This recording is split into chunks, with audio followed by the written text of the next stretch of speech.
Subscribe करिए mad over chemistry channel को और बेल आइकन दबाएं नई वीडियोस सबसे पहले देखने के लिए। हेलो डियर स्टूडेंट्स, आज हम शुरू करेंगे क्लास 9th का चैप्टर 6 टिश्यूज। बायोलॉजी का चैप्टर है और टिश्यूज कोई नया वर्ड नहीं है आपके लिए। जब हमने cell the fundamental unit of life पढ़ा था वहां पर भी हमने टिश्यू पढ़े थे। तो अगर आपने अभी वो वीडियो नहीं देखा है सेल का, तो टिश्यू समझने से पहले आपको सेल समझना जरूरी है, क्योंकि बहुत सारे सेल ऑर्गेनेल्स जो हैं वो अब आप यहाँ पर पढ़ेंगे कि किस तरह से उनका प्लेसमेंट होता है, किस तरह से उन्हीं की वजह से जो टिश्यूज हैं वो डिफरेंट टाइप के हो जाते हैं।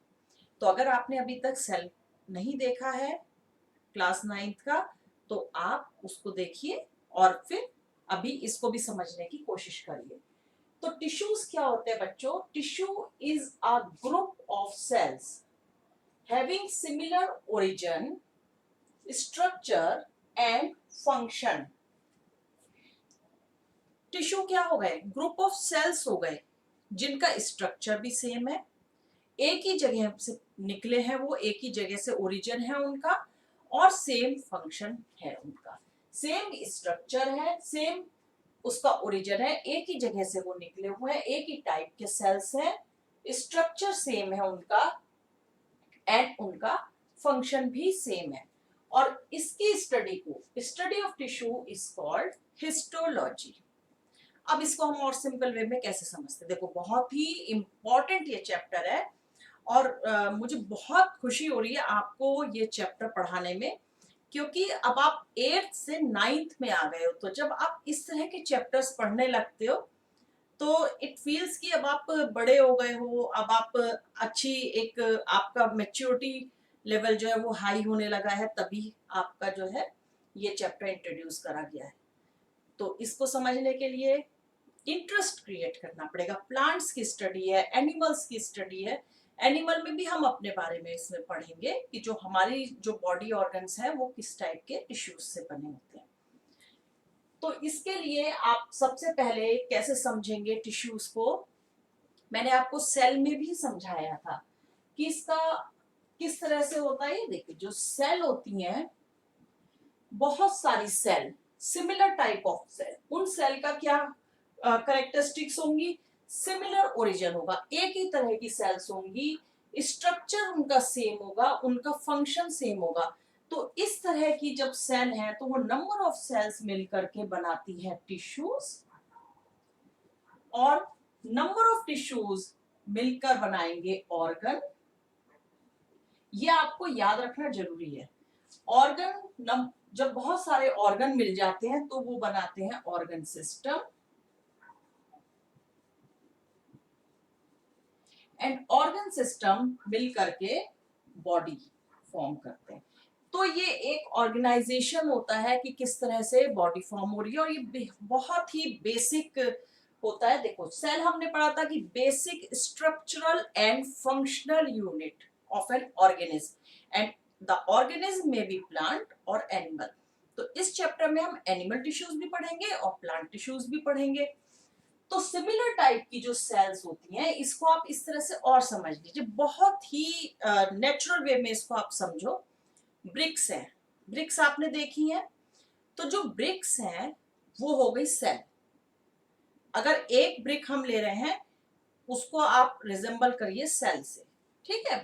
अब बहुत सारी ब्रिक मिलकर के क्या बना रही है? एक वॉल बना रही है। उसको हम रिलेट करेंगे टिश्यूज से। तो बहुत सारी, एक आप विजुलाइज करिए इस चीज को जो मैं बता रही हूँ, तो आपके लिए बहुत इजी हो जाएगा इसको समझना। बहुत सारी, आपके पास पहले एक ब्रिक है, ठीक है, आपने बहुत सारी ब्रिक्स को जो है ज्वाइन करा और एक वॉल बना दी। तो जो ब्रिक है वो एक सेल है, और बहुत सारी सेल्स मिलकर के उन्होंने एक टिश्यू बना लिया, एक वॉल बना लिया है। अब बहुत सारी वॉल्स मिलकर के, अब एक रूम है उसमें 4 वॉल तो होंगी, तो नंबर ऑफ वॉल्स मिलकर के एक रूम बना लेती हैं। तो ऐसे ही नंबर ऑफ टिश्यूज मिलकर के एक ऑर्गन बना लेंगे। ये ऑर्गन जो है, ये ऑर्गन मतलब अलग अलग रूम मिल करके एक ऑर्गेनाइजेशन या एक एरिया, एक बिल्डिंग बना लेते हैं। ठीक है, बहुत सारे रूम्स है, तो वो या तो घर में अगर आप बात करें तो घर में, स्कूल में, तो बहुत सारे अलग अलग जो ऑर्गन्स हैं मिलकर के, या बहुत अलग अलग जो रूम्स हैं वो मिलकर के एक पूरी बिल्डिंग फॉर्म कर लेते हैं। तो it is the formation of organ system, right. अब इसको आगे, अब ऑर्गन सिस्टम बन गया। अब ऑर्गन सिस्टम, बहुत सारे ऑर्गन सिस्टम मिलकर के क्या बनाएंगे, एक बॉडी बना लेंगे। या आप समझ लो कि एक बहुत बड़ा एरिया है, वहां पर थोड़ा सा पार्ट इधर है, थोड़ा सा पार्ट इधर है, थोड़ा सा पार्ट इधर है। तो एक एरिया में पूरा एक यूनिट है आपका, जैसे स्कूल है। ठीक है, आपका स्कूल, आपका एक जूनियर विंग होगा, एक सीनियर विंग होगा, एक कैंटीन एरिया होगा, एक प्लेग्राउंड होगा। तो वो सारे क्या है, वो डिफरेंट डिफरेंट आपके ऑर्गन सिस्टम बन गए हैं। ठीक है, वो डिफरेंट डिफरेंट ऑर्गन सिस्टम है। अब वो सारे ऑर्गन सिस्टम मिलकर के क्या बना रहे हैं कि स्कूल फॉर्म कर रहे हैं। तो इसको इस तरह से समझो कि सेल्स जो है वो आपस में कंबाइन होकर टिश्यूज बनाएंगी, टिश्यूज कंबाइन होकर ऑर्गन, ऑर्गन से organ system, and organ system से बॉडी फॉर्म होती है। ये आपको बार बार याद करना है। ठीक है, इसको नोट कर लीजिए, फिर मैं रब कर देती हूँ। अब हम बात करेंगे टिश्यूज की। अब हमने समझ लिया, मैंने आपको रिकॉल करवा दिया। अब आपको लग रहा होगा कि कोई नई चीज नहीं पढ़ने जा रहे हो, बहुत इंटरेस्टिंग आप चीज पढ़ने जा रहे हो जो आपने अब तक नहीं पढ़ी है कभी भी। तो इसको इंटरेस्ट लेना। देखो, ये जो टॉपिक्स हैं ये आपके जो बच्चे गवर्नमेंट एग्जाम्स की प्रिपरेशन करते हैं उसके लिए, या नीट की प्रिपरेशन करते हैं उनके लिए भी यूज होता है, उनके लिए भी बहुत बेनिफिशियल है। तो अगर आपको कोई ब्रदर सिस्टर है, आप उनको भी दिखाइए ये चैप्टर। अब हम इसको बहुत सिंपल वे में सीखेंगे। तो जो टिश्यूज होते हैं, और इसकी स्टडी को कहते हैं हिस्टोलॉजी। अब जो टिश्यूज हैं, मेनली हमने ऑर्गेनिज्म की बात करी, तो जो टिश्यूज हैं वो क्या होगा, एक प्लांट टिश्यू होगा, एक एनिमल। जो प्लांट से मिलेंगे वो प्लांट टिश्यू, जो एनिमल में मिलेंगे वो एनिमल टिश्यू। तो आज हम पढ़ेंगे प्लांट टिश्यू से, हम स्टार्ट करेंगे। इसका क्लासिफिकेशन समझ लो। नए नए नेम आएंगे, नई नई टर्म्स आएंगी, तो उनको याद करने से डरना नहीं है, उनको याद करना है। आपको कोशिश करनी है, 2-3 बार पढ़ोगे वो याद हो जाएगा। ठीक है, और मेरे संग संग आप वर्ड बोलिए, तब तो आपको लगेगा कि आप क्लास में बैठे हो। अदरवाइज ऐसे आपको फील नहीं आएगी कि आप क्लास ले रहे हो। तो जो वर्ड मैं बोल रही हूँ वो आप भी बोलिए साथ में, तो उससे आपको समझ में आ जाएगा कि हमें किस तरह से प्रोनाउंस करना है उसको। प्लांट टिश्यू सबसे पहले हम पढ़ेंगे। प्लांट टिश्यू को हम 2 कैटेगरीज में डिवाइड करते हैं। एक होता है मेरिस्टेमेटिक, जहां पर इसमें डिवीजन होगा, सेल डिवीजन होगा मतलब, और यहां पर होगा परमानेंट, जहां पर सेल डिवीजन नहीं होता है। सेल डिवीजन का मतलब क्या है, एक सेल, एक सेल में डिवीजन हुआ तो ये कितनी बन गई, 2 सेल। ठीक है, ये 2 सेल बन गई। अब इनमें डिवीजन होगा, यहाँ पे डिवीजन हुआ, यहाँ, तो ये कितनी बन गई, 4 सेल। तो ये इस तरह से जो है इनमें डिवीजन होता है। जो मेरिस्टेमेटिक सेल्स होती हैं इनमें सेल डिवीजन होता है। लेकिन परमानेंट सेल क्या है कि वो एक बार डिवीजन हो गया, अब वो मैच्योर्ड हो गई हैं। अब ये जो है बिल्कुल प्राइमरी सेल्स होती हैं। ठीक है, तो ये इनमें डिफरेंस होता है। बहुत सारी चीजें हैं जो मैं बोल रही हूँ वो आपको नोट डाउन करनी है, तभी आप एक्टिवली पार्टिसिपेट कर पाएंगे। अब इन मेरिस्टेमेटिक टिश्यूज को हम, ये टिश्यू कहां पर प्रेजेंट होते हैं प्लांट की बॉडी में, उसके बेसिस पर 3 कैटेगरीज में डिवाइड करते हैं। Apical, intercalary and lateral. ये किसके बेसिस पर है, basis on the position they are present in the plant. Plant में किस जगह ये मिलेंगे उसके बेसिस पर हम मेरिस्टेमेटिक टिश्यू को 3 कैटेगरीज में डिवाइड करेंगे, एपिकल, इंटरकैलरी एंड लेटरल। तो ये आप फ्लो चार्ट की फॉर्म में ही याद करेंगे। इस फ्लो चार्ट को आप बोलिए साथ साथ और 2 बार लिखिए, बिल्कुल आपको याद हो जाएगा, इसमें कुछ भी डिफिकल्ट नहीं है। देखिए, अब प्लांट टिश्यू का सेकंड जो है वो है परमानेंट टिश्यू, जो मैंने बताया कि वहां पे मैच्योर टिश्यू है, वहां पर अब कोई सेल डिवीजन नहीं होगा। इसको हम 2 कैटेगरीज में डिवाइड करेंगे, सिंपल एंड कॉम्प्लेक्स। सिंपल है तो इसका मतलब क्या, एक ही टाइप की सेल से बना है।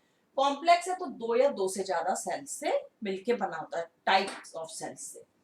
इसके बाद सिंपल को हम डिवाइड करते हैं पेरेन्काइमा, कोलेनकाइमा एंड स्क्लेरेन्काइमा, और कॉम्प्लेक्स को जाइलम एंड फ्लोएम। तो ये तो हो गया पूरा प्लांट टिश्यू का स्ट्रक्चर जो हम वन बाय वन पढ़ेंगे। तो आज हम पढ़ेंगे मेरिस्टेमेटिक टिश्यूज। मेरिस्टेमेटिक टिश्यूज को हम ग्रोथ टिश्यूज भी कहते हैं, क्योंकि जो प्लांट की ग्रोथ होती है लेंथ वाइज, उसको वहां वो रेस्पॉन्सिबल होती है मेरिस्टेमेटिक टिश्यूज की वजह से। Meristematic tissues are also called growth tissues. ये बहुत छोटी छोटी चीजें हैं जो आपको नोट डाउन करनी है और उनको बार बार रिकॉल करना है। इसकी क्या खासियत होती है मेरिस्टेमेटिक टिश्यू की? देखो, एक तो एक्टिव सेल होती है। ये एक्टिव सेल क्यों? क्योंकि इसमें डिवीजन हो रहा है, इसलिए इसको हम एक्टिव सेल कहते हैं। डेंस साइटोप्लाज्म होता है। अब ये सेल ऑर्गेनेल्स की बात आ गई जो आपने सेल स्ट्रक्चर में पढ़ा था। डेंस साइटोप्लाज्म मतलब साइटोप्लाज्म जो है वो काफी थिक होता है। थिन सेलुलोज वॉल, जो प्लांट सेल होती है वो हमने पढ़ रखा है कि वो सेलुलोज की बनी होती है, तो इसीलिए ये हमने लिखा थिन सेलुलोज वॉल। जो इसकी सेल वॉल होगी, जो आउटर कवरिंग होगी सेल की, वो बहुत थिन होती है, पतली होती है। प्रोमिनेंट न्यूक्लियाई, हमने न्यूक्लियाई के बेसिस पर जो सेल्स हैं उनको डिवाइड करा था, यूकैरियोटिक एंड प्रोकैरियोटिक। तो ये क्या है? यूकैरियोटिक सेल है, इनमें प्रोमिनेंट न्यूक्लियाई होगा, न्यूक्लियाई बहुत क्लियर होगा। तो ये इसके बेसिक फीचर। देखो, इसमें आपको क्या याद करना है मेनली? इसमें आपको सिर्फ सेल का स्ट्रक्चर, जो मैंने आपको ये 4 छोटे छोटे पॉइंट्स में बता दिया, ये आपको ध्यान रखना है। और इसके अलावा इसका फंक्शन, वो ग्रोथ टिश्यू, क्योंकि ये प्लांट की जो है ग्रोथ में हेल्प करता है, लेंथ बढ़ाता है। चाहे वो, और कहाँ मिलेगा? स्टेम में, शूट में मिलेगा एंड रूट में मिलेगा, क्योंकि ग्रोथ तो वही होती है। आपने देखा है जो प्लांट है वो ऊपर की तरफ बढ़ता है, उसको हम कहते हैं शूट। ठीक है, जो एयर में होता है, जो अर्थ के ऊपर जो एरियल पार्ट होता है उसको कहते हैं शूट, और जो अर्थ के अंदर होता है उसको कहते हैं रूट। तो रूट भी ग्रो करती है आपको पता है, और शूट भी ग्रो करता है। तो ये कहाँ मिलेगा? रूट एंड शूट में। यहाँ पर इस स्ट्रक्चर से आप समझ लीजिए, ये मैंने इसका आपको लोकेशन बताई है। ये एक स्टेम है, ठीक है, एक शूट बताया है मैंने। शूट का जो टिप होता है, जो प्लांट का टिप होता है, आपने देखा होगा प्लांट है, ऊपर का जो उसका एपेक्स हो गया, जो टिप हो गया, वहां पर मिलेगा एपिकल। मैंने आपको बताया था कि लोकेशन के बेसिस पर हम मेरिस्टेमेटिक टिश्यूज को यहाँ पर 3 कैटेगरीज में डिवाइड कर रहे हैं। तो एपिकल कहाँ मिलेगा? एपेक्स ऑफ द प्लांट, जहां पर प्लांट की या जो शूट पर, ये इसको हम कहते हैं, जो ये पॉइंट है जो बिल्कुल टिप होता है, इसको हम कहते हैं एपेक्स। आप देखो, ये जो इस तरह से प्लांट होते हैं, देखिए इस तरह से प्लांट है, ठीक है, ये यहाँ पर ये ब्रांचेस है इसकी, यहाँ पर नई नई पत्तियां आती हैं, नई नई लीव्स आती हैं, तो ये इस तरह से होता है। तो ये जो टिप है इसको कहते हैं हम एपेक्स। एपेक्स में एपिकल टिश्यू मिलता है और रूट में मिलता है। ठीक है, रूट के भी टिप पर मिलेगा। जैसे ये रूट है, ये रूट है, तो ये रूट के यहाँ पर टिप पे मिलेगा। ये अर्थ हो गई, यहाँ पे बहुत सारी रूट्स हैं, तो ये जो रूट है इसके टिप पर मिलेगा। इसके बाद ये देखो, यहां पर ये मैंने क्या बनाए हैं? These are nodes. जैसे आपने शुगर केन देखा होगा या बैम्बू ट्री देखा होगा, तो उसमें आपने देखा कि बीच बीच में लाइनें बनी होती हैं, उनको कहते हैं नोड्स। और अगर आपने ध्यान दिया हो तो वहां पर एक गांठ सी भी होती है जहां से लीफ निकल रही होती है। ठीक है, तो ये होती है नोड। ये जो लाइनें बीच में पड़ी होती हैं शुगर केन का ही आप इमेजिन करिए, क्योंकि बैम्बू तो आपने बहुत ज्यादा नहीं देखा होगा, लेकिन वैसे बैम्बू घर में मिल भी जाते हैं, बहुत सारी जगह पे यूज करते हैं हम। तो आप शुगर केन को इमेजिन करो, शुगर केन में आपको बहुत सारी बीच बीच में लाइंस मिलती है, उनको हम कहेंगे नोड्स। ध्यान से आपको पढ़ना है और नोट डाउन करना है। और उन दो नोड्स के बीच के स्पेस को हम कहते हैं इंटरनोड। ठीक है, यहां से ये मैं हटा देती हूँ, इसी को आप ध्यान रखो कि इसको हम कहेंगे, दो नोड्स के बीच का जो स्पेस है इसको कहते हैं हम इंटरनोड। तो जो सेकंड इंटरकैलरी मेरिस्टेमेटिक टिश्यू है वो मिलता है इंटरनोड में। एपेक्स पे मिल रहा है एपिकल, एपिकल ने क्या करा, प्लांट को लेंथ में बढ़ा दिया। इंटरकैलरी क्या करता है, इंटरकैलरी इस इंटरनोड को, दिस इज इंटरनोड, यहां पर मिलेगा और इसको हम कहते हैं इंटरनोड। ये हो गए नोड, ये हो गया इंटरनोड, और इंटरकैलरी कहां मिलेगा, इस इंटरनोड में मिलेगा या इस लीफ के बेस में मिलेगा। ठीक है, तो इंटरकैलरी हो गया जो नोड्स में मिलता है। नोड्स क्या होता है, नोड्स की लेंथ को ये बढ़ाता है। इसके बाद आता है थर्ड, लेटरल। लेटरल कहां मिलता है, ये जो स्टेम है, स्टेम के साइड्स में मिलता है, और ये क्या चीज बढ़ाता है, उसकी गर्थ बढ़ाता है, उसकी चौड़ाई बढ़ाता है, विड्थ बढ़ाता है। ठीक है, अब हम इसको देख लेते हैं। Apical meristem, apical meristem it is present at the growing tip of the stem and roots and increases the length. Length को इंक्रीज करता है, टॉप पर है, नीचे रूट की भी लेंथ बढ़नी है, नीचे और डीपर जाती है रूट। स्टेम कैसे बढ़ेगा, ऊपर से ग्रो करता रहता है। जो एपिकल मेरिस्टम है वो ग्रो करता है, वहां सेल डिवीजन होते रहते हैं, ग्रो कैसे करेगा, यही तो क्वेश्चन है। देखो पहले यहाँ पर इतनी सी सेल थी, ये ग्रो करी, ये और बढ़ गई और बढ़ गई और बढ़ गई और बढ़ गई, इस तरह से ये बढ़ता चला जाता है, इनमें सेल्स में डिवीजन होता जाता है, और ये ऊपर की तरफ इसकी लेंथ बढ़ती चली जाती है। ठीक है, इंटरकैलरी प्रेजेंट एट इंटरनोड और बेस ऑफ द लीफ, या तो इंटरनोड में मिलेगा या यहाँ पे बेस में मिलेगा, तो ये भी इंटरनोड ही आ जाता है। तो यहाँ पर ये मिलता है, it increases the length between the nodes, nodes के बीच की लेंथ बढ़ाता है ये, मतलब इंटरनोड की लेंथ को बढ़ाता है। अब देखो कई बार क्या होगा कि जो प्लांट्स होते हैं, गोट आई और गोट आकर के इसका एपेक्स खा गई, तो वहां से मेरिस्टेमेटिक टिश्यू तो हट गया, तो इसका मतलब क्या होगा कि वहां प्लांट की ग्रोथ रुक जाएगी। लेकिन ऐसा कभी होता है, प्लांट की ग्रोथ तो हमेशा होती रहती है। तो वो ग्रोथ तब वहां पर कौन सी जो मेरिस्टम है वो काम कर रहा होता है, इंटरकैलरी, क्योंकि ये यहाँ से ग्रोथ बढ़ा रहा होता है, यहाँ से ग्रोथ बढ़ा रहा होता है, तो ये ग्रोथ बढ़ने की वजह से वो प्लांट जो है, स्टेम जो है वो लेंथ में बढ़ने लगता है। इसके बाद आता है lateral, present at the lateral side of the stem और रूट्स।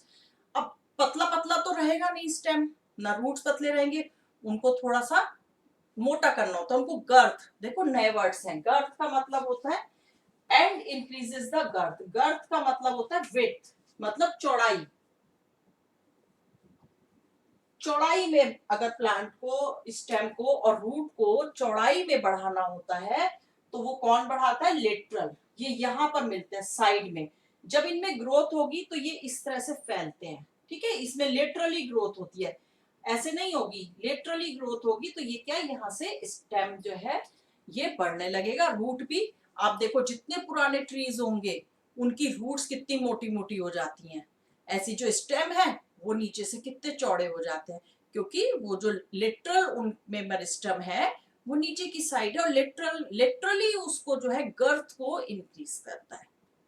तो बहुत ही सिंपल वे में एक एक टिश्यू में आपको समझाती चलूंगी, लेकिन जो आप यहाँ पे सीख रहे हो, जो आप पढ़ रहे हो, वो आपको नोट डाउन भी करना है, और इसके बाद आपको एनसीईआरटी बुक को गो थ्रू भी करना है, तो वो बहुत इजी हो जाएगा आपके लिए। आज आपने एक टिश्यू समझा है, कल के वीडियो में हम नेक्स्ट टिश्यू समझेंगे, और इसको भी रिवाइज करेंगे, क्योंकि नई चीज है तो वो हम बार बार रिकॉल करेंगे। तो आप इसको पढ़ेंगे ठीक से, और एनसीईआरटी बुक से भी पढ़ेंगे, इसमें कुछ भी ऐसी डिफिकल्ट चीज नहीं है कि जो आपको समझ में ना आए। जो ये लेटरल होते हैं, लेटरल जो है ये सॉरी, ये जो इंटरकैलरी होते हैं ये होते हैं मोनोकॉट्स में, ये मोनोकॉट्स में मिलेंगे ज्यादातर, ये वाले जो होते हैं जो इंटरनोड्स को बढ़ाते हैं। मोनोकॉट्स क्या होते हैं, जिनमें आपने देखा होगा मूंगफली, ठीक है, मूंगफली में क्या होता है कि दो पीसेस हो जाते हैं, चना है उनमें दो पीसेस हो गए, तो वो हो गए डाइकॉट। इसी तरह से जो सीड्स ऐसे होते हैं कि जिनको हम डिवाइड नहीं कर सकते हैं, वो होते हैं मोनोकॉट्स। तो वो बहुत आगे की बात है, मैंने जस्ट एक इंफॉर्मेशन आपको दे दी, उसके लिए आपको बहुत ज्यादा सोचने की जरूरत नहीं है। तो मेन आपको ये ध्यान रखना है कि जो मेरिस्टेमेटिक टिश्यू होते हैं ये ग्रोथ टिश्यूज होते हैं, यहाँ पर सेल डिवीजन होता है। एपिकल पोजीशन इनकी स्टेम अब कहाँ मिलेंगे, ये स्टेम में, शूट में एंड रूट में, ठीक है, इनके टिप्स पर मिलते हैं। जब ये रूट में मिलते हैं ना, तो रूट में यहाँ पर बहुत सॉफ्ट होते हैं, तो यहाँ पर एक इस तरह से आउटर कवरिंग हो जाती है, जिसको हम कहते हैं रूट कैप, रूट कैप, ठीक है। तो ये कहां पर मिलते हैं, उसके बेसिस पर इनको हम 3 कैटेगरीज में डिवाइड करते हैं। सेम यही शूट में मिलेंगे और सेम यही रूट्स में भी मिलेंगे। तो apical, intercalary and literal. Apical कहाँ होता है, जो शूट होता है या रूट होता है उसके बिल्कुल टिप पर मिलते हैं। इंटरकैलरी कहाँ मिलता है, इंटरनोड्स में, 2 नोड्स के बीच में मिलता है।